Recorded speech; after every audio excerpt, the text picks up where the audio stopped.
தமிழ் சினிமாவில் ஒரு முக்கியமான நடிகையாக வலம் வந்தவர் தான் நடிகை சங்கீதா. தமிழில் கபடி, டபுள்ஸ், பிதாமகன் போன்ற பல படங்களில் நடித்து ரசிகர்களை கொண்டு வந்தாங்க.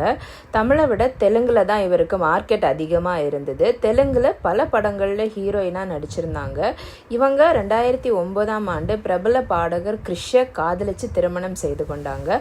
அதிலிருந்து இன்று வரை இருவரும் இணைப்பிரியாத தம்பதிகளாக தான் இருந்து வந்தனர். இவருக்கு ஒரு மகளும் இருக்கிறாங்க. இந்த நிலையில் சங்கீதா கிறிஷும் விவாகரத்து செய்ய போவதா தகவல்கள் வெளிவந்துட்டு இருக்கு.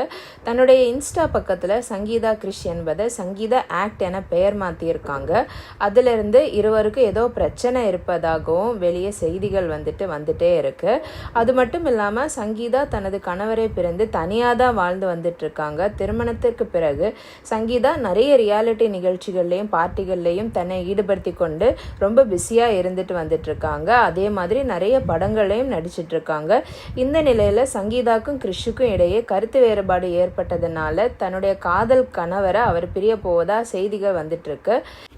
இந்த செய்தி எந்த அளவுக்கு உண்மை அப்படிங்கிறது தெரியலை. ஆனால் சங்கீதா கிறிஷ் இவங்க 2 பேரோட ஃபேன்ஸுமே ரொம்ப கன்சர்னிங்காக தான் இருக்காங்க. ரீசன் என்னன்னு கேட்டிங்கன்னா, இவங்களுக்கு கல்யாணமாகி 18 வருஷங்களுக்கு மேலே ஆகுது.